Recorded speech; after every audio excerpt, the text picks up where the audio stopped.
عليكم ورحمة الله وبركاته. ازيكم يا حبايبنا، عاملين ايه؟ يا رب تكونوا بخير. هتيجوا النهارده كده نعمل مع بعض فراخ مقرمشه بألذ تتبيله. هنحضرها احسن وألذ من الجاهز، وهتبقى مقرمشه من بره ومستويه قوي من جوه وناجحه معاكي من اول مره. لو عجبك الفيديو بتاعي لايك، واللي اول مره يشوفني اشتراك للقناه ويفعل الجرس على كلمه الكل علشان يوصل لكم كل جديد. يلا بينا نسمي الله.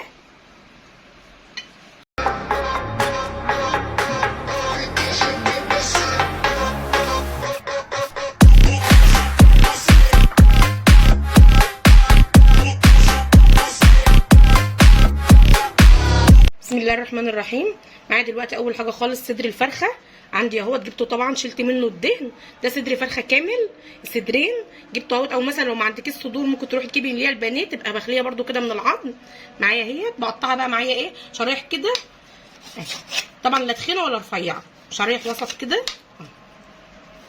طبعا لو عندك برده دبابيس بتجيبيها برده بتشرحيها، بس انا دلوقتي كان اللي موجود معايا حالا دي صدر فرخه. شايفين التقطيعه اهي، لا تخينه ولا رفيعه عشان ما تنشفش معايا في قلب الزيت، ولو تخينه قوي مش هتستوي.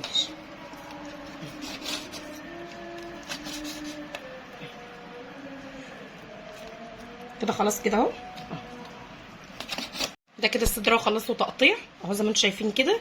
هنقله معايا بقى كده في حاجه اهو، طبق معايا كده في جنب كده. خلاص اهوت الصدور كده خلاص خلصت، نقلتها معايا في طبق اهي. هجيب بقى معايا برده فلقه وركه اوريكم برده بقطع الورك ازاي. ده معايا الورك اهوت برده قطعته 3 كده اهوت، بخلي الجلد بقى اهوت زي ما انتم شايفين اهو. بجيب بقى الدبوس واشرحه كده. طبعا يعني يفضل ان يكون الدبابيس ديت تبقى ايه اوزان صغيره، ما تبقاش اوزان كبيره، بيكون الوراك بالذات عشان تستوي معايا على طول. الحته دي برده بخلي منها العظمه اهيت زي ما انتم شايفينها كده اهي. طبعا انا شايله الجلد، ما بسيبش الجلد فيها.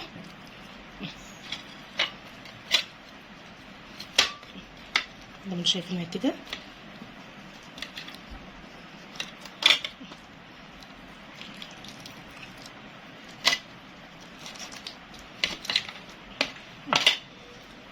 معايا اهي جاهزه اهي، والدبوس هو زي ما انا وريته لكم برده مقطعاه مشرحاه عشان التتبيله تخش فيه. ولو عايزه تسيبها بالعظم عادي برده، يعني معايا الحته ديت اهي برده انا سايباها بالعظم، بس بهبد عليها بكسر فيها كده عشان تبقى متكسره جواها. بشيل طبعا الجلد.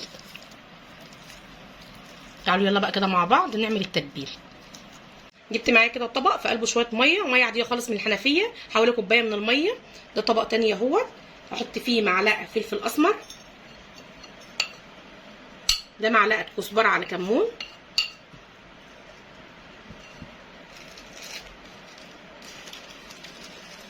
ده معايا بهارات اللي هي الفراخ الكنتاكي، ده انا جايباها من عند العطار. قلت له عايزه بهارات بتاع الفراخ الكنتاكي.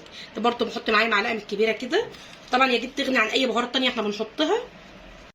ده معلقه صغيره بصل بودر، ودي معايا معلقه صغيره برده من الثوم البودر. طبعا البابريكا حط معلقه حلوه كده، معلقه كبيره كده من البابريكا.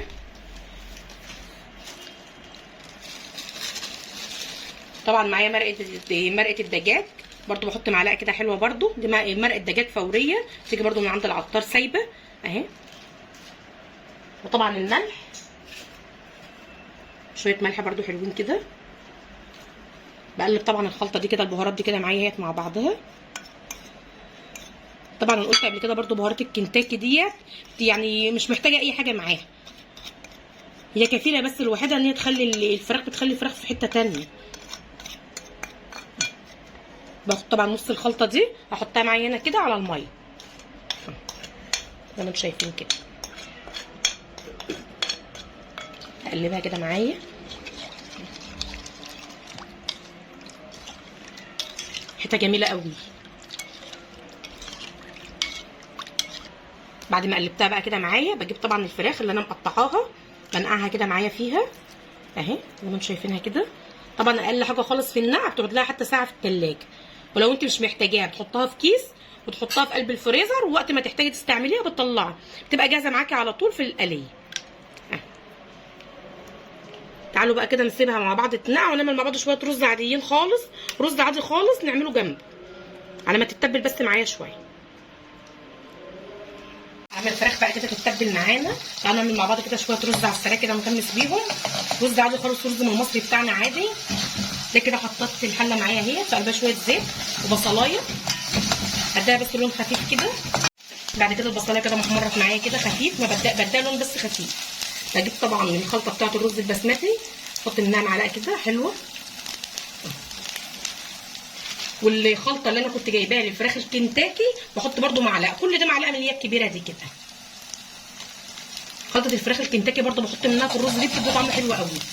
وطبعا مرقه الدجاج اللي انا جايباها قايله برده عليها، دي مرقه دجاج بتبقى سايبه كده برده، بتيجي من عند العطار اهي. كل ده كده معلقه ايه، عايزه معلقه مش صغيره معلقه كبيره على حسب كميه الرز اللي انت هتعمليه. وده شويه من اللي هي البابريكا برده، معلقه برده اهي، ياخدوا لون خفيف كده، واكب عليهم شويه ميه. احط شويه ميه كده وبقلبهم اهو. هجيب بقى طبعا الرز معايا طبعا الغسلان اهو، بقلب كده معايا. طبعا القعده اللي قلت قبل كده بنحط صابعنا القعده لغايه ايه العقله ديت كده. احط برده الملح بقى، اخد الملح معايا. طبعا ما انساش ان انا حاطه معايا مرقه الدجاج برده بتبقى ايه مالحه شويه. طبعا لما بنيجي نحط الحب بندوقه برده. رز خفيف كده وسريع كده نغمس بيه كده الفراخ الكنتاكي. ده الرز اللي هو المصري العادي برده، في فيديوهات تانية نعمل مع بعض الرز البسمتي، واللي عايز اي وصفه يكتبها لي برده في قلب التعليقات. وهنعمل مع بعض انواع رز كتير جدا بطرق تانية وصوصات تانية كمان كتير واكتر. ده معايا بقى اللي هو الفيجيتار، انا جايباه بارد، لو انت عايزه اللي هو الحار عادي براحتك برده اهو. حط كده كميه كده حلوه، مثلا كوبايه عليها كوبايه من الدقيق على حسب برده الكميه اللي عندك. يعني انا عندي حاطه كوبايه فيجيتار عليها كوبايه من الدقيق اهو. دي طبعا بقيه الخلطه اللي كانت معايا هفضيها هي كلها هي التاني معايا. واجيب معايا معلقه من البيكنج باودر،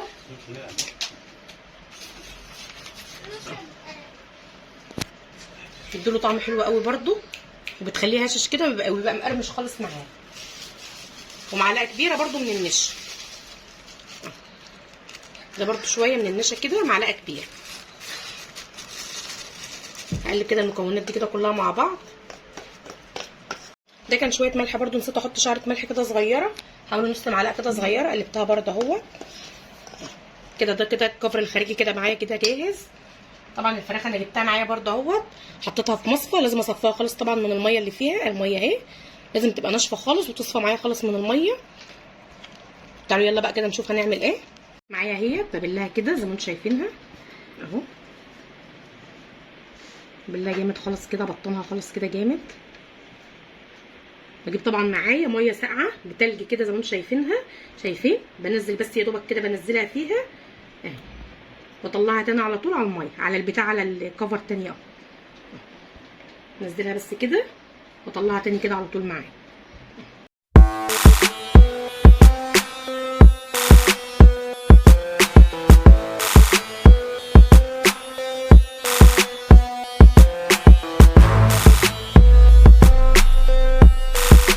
خلص الكميه كده مع بعض، يلا ونقلها في الزيت. طبعا بنفضها خالص بقى من قلب الزيت زي ما انتم شايفين كده. طبعا الزيت معايا حامي، بس طبعا اول ما بسقط بهدي عليه النار عشان طبعا القطع معايا تستوي اهي. شايفين؟ طبعا انا حاطه معايا في حله بتبقى ضيقه عشان خاطر لو كميه الزيت معاكي قليله بتتلم معاكي، لان ده بيبقى عايز زيت عالي عشان حتى ايه تستوي فيه اهو زي ما انتم شايفين كده. اول ما بسقطها ما بقلبش، بسيبها شويه على ما تاخد بس ايه اللون اللي هو الذهبي كده معايا اهو. بنفض طبعا خالص اهو زي ما انتم شايفينها منفضه، شايفين عامله ازاي؟ احط بقى على قد الحاجه معايا كده. مش قادره اقول لكم اساسا ريحه الخلطه بتاعه الفراخ الكنتاكي دي اساسا الوحيده ما كانتش محتاجه اي حاجه تاني كمان معاها، وناجحه معاكي من اول مره. اتمنى بس ان انتوا كده تجربوها وتكتبوا لي في قلب التعليقات ايه رايكم في الوصفه بتاعتي. طبعا النار هاديه. وطبعا لو انت عايزه تعملها برده بعظم عادي بتنفع برده معاكي بالعظم، بس بتغيب معاكي شويه في قلب السوا. هنسيبها كده بقى تتحمر كده معانا ونرجع لها تاني نشوف لونها عامل ازاي. كده خلاص خلصت، طلعت معايا اهي زي ما انتم شايفينها كده، ما بتشربش الزيت معايا خالص، ناشفه خالص ازاي ومقرمشه. ودي معايا اهي دي الدبابيس اهي، القطعه اللي كنت سايبه في قلبها العظم ما خليتهاش من العظم برده، شوفوا مقرمشه خالص معايا، تطلع ناجحه على فكره معاكي جدا من اول مره. شايفين؟ بس اللي هي بالعظم دي بتغيب معاكي شويه. شايفين عامله ازاي؟ مستويه خالص ازاي معاكي من جوه، طعمها جميل جدا. عملت بقى طبعا معاها شويه رز كده مصري كده حلوين، بتكات خفيفه كده، يا ريت تتفرجوا عليها كده وتقولوا لي ايه رايكم في التعليقات. كده الفيديو بتاع النهارده كده خلص، اتمنى ان هو يعجبكم. وبس لايك للفيديو واشتراك اللي في القناه اللي اول مره يشوفني، ويفعل الجرس على كلمه الكل عشان يوصلوا كل جديد. السلام عليكم ورحمه الله وبركاته.